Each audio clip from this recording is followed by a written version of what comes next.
यशपाल मलिक जी साथ में खड़े हैं और ये पूरी टीम देख लो, और इन्हें नरेले तो लेकर नजर कटता ही सब, कोई तो कॉलेज नहीं भाई। शीशे ने आईना दिखाने की कोई जरूरत नहीं, ये बार आईना क्यों दिखाना लगे। देख भाई, जो झूठे आरोप लोग लगाते हैं वो ना करें। ये है कि आरक्षण और नौकरी का संबंध है। आरक्षण एक प्रतिनिधित्व है।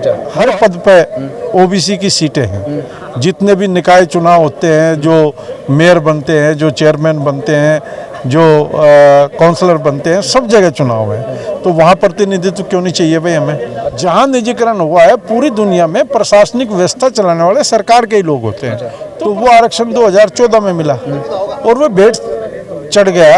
यहाँ 13 महीने किसान बैठे रहे, उसने कोई नहीं बुलाया। तो जो हमारे आदमी हथियार बने वो क्यों बने? हथियार तो हम भी थे ना, हमने उसका भी बचाव करना है। हमने कॉलोनियों और गांव देहात को तालमेल करके फिट करना है। जो समस्या गांव की है उसको कॉलोनियों के भी क्रिएट करनी है। मेरे साथ आंदोलन में 3 दुर्घटनाएं हुई। तत्कालीन सरकार कांग्रेस की थी, उसने साजिश करके मुझे मरवाने का प्रयत्न किया। उसके बाद खट्टर सरकार ने मरवाने का प्रयत्न किया। तो दूसरी जाति के लोगों ने मेरे भी ऊपर हत्या का प्रयास किया। मेरी गाड़ियां जला दी 2। बाजितपुर में चल रहा है, कुतुबगढ़ में, ओचंदी में, ठीक है, कंजावला में। तो ये कई मुद्दे हैं, ठीक है, मदनपुर में, रानीखेड़े में। तो साहब ये जो सारे मुद्दे हैं सामाजिक हैं और जाटों से भी जुड़े हुए हैं और ज़मीन से भी जुड़े हुए हैं। अगर इनमें से किसी की कॉल आपके पास आएगी, ठीक है, तो क्या आप समर्थन दोगे? यशपाल मलिक जी साथ में खड़े हैं और ये पूरी टीम देख लो, ठीक है।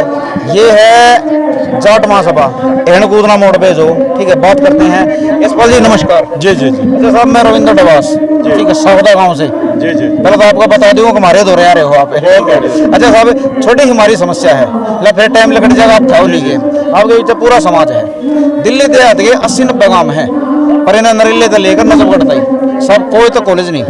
2-3 कॉलेज है छोटे छोटे, वे तो 11वीं क्लास में भी आ जाए कोर्स है। तो थोड़ा सा एक कॉलेज बनवा दो, क्योंकि बड़का ने 6 घंटे का सफर कर दिल्ली में जाना पड़ा है, आधा दिन खराब, ठीक है। तो साहब या आप पता करवा सकते हो, और इसमें जाटा के बाड़ा के बीच है। शिक्षक तौर पर बहुत पीछे जाना लग रहे हैं। जी जी जी। दूसरा क्या है साहब, है प्रॉब्लम हमारी दूसरी 2 प्रॉब्लम है, रानी लंबी को।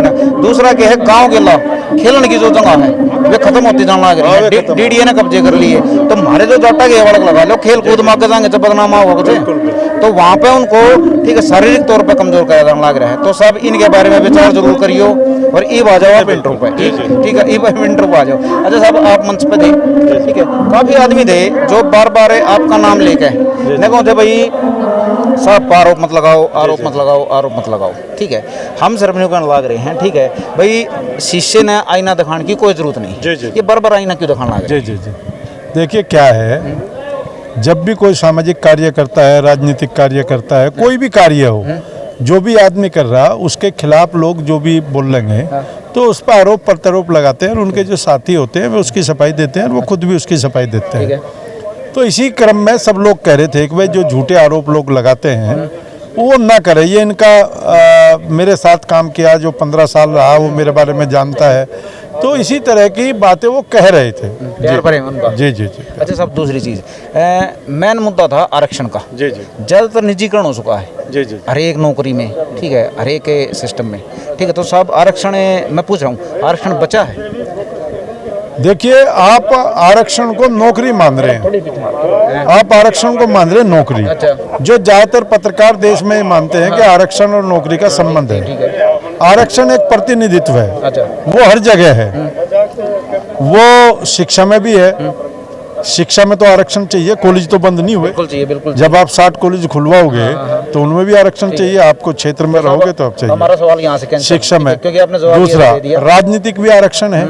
MP MLA को छोड़ के हर पद पे ओबीसी की सीटें हैं। जितने भी निकाय चुनाव होते हैं, जो मेयर बनते हैं, जो चेयरमैन बनते हैं, जो काउंसलर बनते हैं, सब जगह चुनाव है। तो वहाँ प्रतिनिधित्व क्यों नहीं चाहिए भाई हमें। उसके बाद आप राजनीतिक फायदे हैं, वर्ग की लड़ाई है, या ओबीसी एक बड़ा वर्ग है जिसमें मुख्यतः किसान जातियाँ हैं, मजदूर जातियाँ हैं, उनकी यह लड़ाई है। तो हम उस वर्ग से बाहर हैं जिस वर्ग को हमने 100 साल तक जिया। चौधरी छोटूराम के टाइम में, चौधरी चरण सिंह के टाइम में, चौधरी देवीलाल के टाइम में, अब उस वर्ग से हम आहिस्ता आहिस्ता बाहर किए जा रहे हैं धक्का मार के। तो वो उस वर्ग की भी लड़ाई है। तो आरक्षण को खाली नौकरियों से जोड़ना, अच्छा रही बात नौकरियों की, जो प्रशासनिक व्यवस्था चलाने वाली नौकरियां हैं वे कभी खत्म नहीं होगी। क्लास 3 और 4 की नौकरी ठेके पे चली जाएगी। एसडीएम तो ठेके पे जा, ठीक है, डीसी तो ठेके पे जा। वो पूरी दुनिया में जहां निजीकरण हुआ है, पूरी दुनिया में प्रशासनिक व्यवस्था चलाने वाले सरकार के ही लोग होते हैं। तो प्रशासनिक व्यवस्था में हमें अपनी हिस्सेदारी चाहिए। अच्छा साहब, हम जो जाट पे आ जाता हूँ मैं, ठीक है, जाट जो बार बार आरक्षण मांग रही है, एक बार मिल भी गया था, ठीक है, फिर वो निकल गया हाथों से, क्या कारण है? कुछ तो कमजोरी हमें भी रही होगी। नहीं, कमजोरी नहीं। देखिए क्या होता है, जो हमें आरक्षण मिला तो वो आरक्षण 2014 में मिला और वो भेंट चढ़ गया। जो गलत नीतियां, जो हमें आरक्षण तो मिला था किसी दबाव के कारण, आंदोलन के कारण या किसी कारण, लेकिन जब उसकी रिपोर्ट गई तो उस रिपोर्ट में भी कुछ खामियां थी। तो जो सुप्रीम कोर्ट ने कैंसिल किया, उसके बाद सरकार को आरक्षण देना था। लेकिन आरक्षण देने से पहले ही हरियाणा में आगजनी हो गई। आप ये लगाइए, जो मैं आपको बताना चाहता हूँ, 26 मार्च 2015 को देश के प्रधानमंत्री ने, यहाँ 13 महीने किसान बैठे रहे, उसने कोई नहीं बुलाया। लेकिन 15 मार्च को हमारा आरक्षण कैंसिल हुआ और 26 मार्च को देश के प्रधानमंत्री ने जाट समाज बुला लिया और जाट समाज को कहा, नहीं आपका हक है, मैं इसको आरक्षण को दूंगा। तो फिर थोड़े बहुत दिन इंतजार कर लेते। 16 में हरियाणा में जिन खापों ने या जिन सामाजिक संगठनों ने ये तांडव मचवाया और ऊपर से बीजेपी ने सैनी छोड़ दिया नॉन जाट की राजनीति करने के लिए, तो जो हमारे आदमी हथियार बने वो क्यों बने? हथियार तो हम भी थे ना।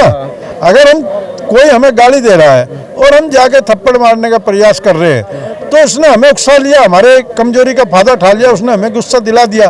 तो इसी तरह का जो सांपला से आंदोलन शुरू हुआ, आज भी वे लोग सामने नहीं है। किसने शुरू किया था? मैंने तो शुरू नहीं किया, जाट आरक्षण संघर्ष समिति ने शुरू नहीं किया। आदमी मर गए, वो कैसे हुआ?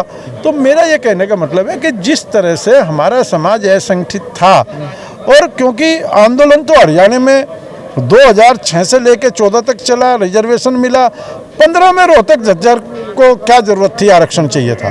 वो तो एक भी आदमी उसमें आरक्षण में शामिल नहीं था मुहिम में। अच्छा सर, ये बताइए, जैसे कि नौजवान है, मैं जाटों पे रखता हूँ केंद्रित, ठीक है, नौजवान हैं, बहुत से आंदोलन करते हैं, ठीक है, हमारे दिल्ली देहात में बहुत से आंदोलन चल रहे हैं, ठीक है, बहुत से विरोध चल रहे हैं। नौजवान जब सामने आता है जाटों का, या जाट भी खुद सामने आते हैं, किसी भी संगठन की तरफ से या किसी भी विरोध या आंदोलन का बुलावा जब आता है, तो पहले अपनी शिक्षा का या अपने दिमाग का इस्तेमाल करें या सिर्फ एक इमोशनल तरीके से जाके शामिल हो जाएं? आपकी क्या राय होगी? मेरी राय यह है, किसी भी आंदोलन की कॉल आई, उसका मुद्दा देखे और उसमें देखे कि आंदोलन ऐसे हाथ में तो नहीं कि आपका इस्तेमाल करके कोई तोड़ फोड़ करा लेगा या कुछ करा लेगा। मेरे साथ आंदोलन में 3 दुर्घटनाएं हुई। पहली दुर्घटना थी जब हमने 62 जगह रास्ते रोके 2010 में, 13 सितंबर को सुनील सोरान का गोली मारी, एक एसपी था वहाँ यादव, उसने। उसके बाद वहाँ पूरे लोग गुस्से में आ गए। मैं सरकार से मिलने गया तो दूसरी जाति के लोगों ने मेरे भी ऊपर हत्या का प्रयास किया, मेरी गाड़ियाँ जला दी 2, और उसमें सरकार की भी साजिश थी। जो तत्कालीन सरकार कांग्रेस की थी, उसने साजिश करके मुझे मरवाने का प्रयत्न किया। उसके बाद खट्टर सरकार ने मरवाने का प्रयत्न किया। लेकिन हमने एक ध्यान रखा कि हमने उसके बाद कोई भी धरना सड़क पर नहीं दिया। हमने सब धरने रेलवे ट्रैकों पर दिए, क्योंकि वहाँ आम जनता नहीं आती जाती जिसे परेशान नहीं हो। अगर आप इस सड़क पर बैठ जाओगे तो बहुत लोग परेशान होंगे। रेलवे ट्रैक में पट्टे डिब्बे में परेशान होगा, उतर के बस में बैठ के चला जाएगा। तो मोडस ऑफ, कई बार हम लोग प्रोफेशनल तो है नहीं, तो कई बार दुर्घटनाएं घटती है आंदोलन में। उन दुर्घटनाओं से हमें सबक लेना चाहिए और हिंसा नहीं आनी चाहिए। अच्छा साहब, आखिरी सवाल है, फिर मैं आपको फ्री कर दूंगा, आप भूखे हो गए, खाना खाइए फिर, ठीक है। अच्छा, दिल्ली देहात में अभी कई मुद्दे चल रहे हैं, मैं गांव का नाम लेना चाहूँगा ताकि वो गांव खुश भी हो जाएंगे, ठीक है। बाजितपुर में चल रहा है, कुतुबगढ़ में, ओचंदी में, ठीक है, कंजावला में, तो ये कई मुद्दे हैं, ठीक है, मदनपुर में, रानीखेड़े में। तो साहब ये जो सारे मुद्दे हैं सामाजिक हैं और जाटों से भी जुड़े हुए हैं और ज़मीन से भी जुड़े हुए हैं। अगर इनमें से किसी की कॉल आपके पास आएगी, ठीक है, तो क्या आप समर्थन दोगे? देखो, मैं तो समर्थन नहीं, 24 घंटे सिपाही बन के बैठने का तैयार हूँ, ये मैसेज उनके क्योंकि जो मदद सब लोगों ने जाट समाज की है, देहात के बहुत लोग आंदोलन में जुड़े रहे। कोई मुद्दा है तो अगर मेरे आने से, मैं दूसरी चीज कहता हूँ, मुद्दा हल किसे करना है? अच्छा, सरकार को? सरकार को, हमें नहीं करना। सुविधाएं देनी सरकार को, फंड देना सरकार को। हमने तो हमारी जमीन छीन ली गई। तो मेरा ये कहना, भाई ऐसे आदमी को वोट ना दो। जो एमएलए थारे साथ, अभी महाराष्ट्र में देखा, एक एमएलए भूख हड़ताल पे बैठा और सारा महाराष्ट्र एक हो गया। आप यहाँ जनप्रतिनिधियों को मजबूर करो काम कर देने के लिए कि वो काम करा दे। जो एमएलए बैठ भूख हड़ताल पे यहाँ नहीं कर रहा था उसकी वोट काटो। वो क्या करेगा, गांव देहात के साथ कॉलोनियों को लड़ा देगा। चलो साहब, हमने उसका भी बचाव करना है। हमने कॉलोनियों और गांव देहात को तालमेल करके फिट करना है। जो समस्या गांव की है उसको कॉलोनियों के भी क्रिएट करनी है। खेल में आपके बच्चे थोड़ा खेलेंगे, कॉलोनी के भी खेल लेंगे। चलो सतपाल जी, आपका बहुत बहुत धन्यवाद टाइम देने के लिए। ठीक है।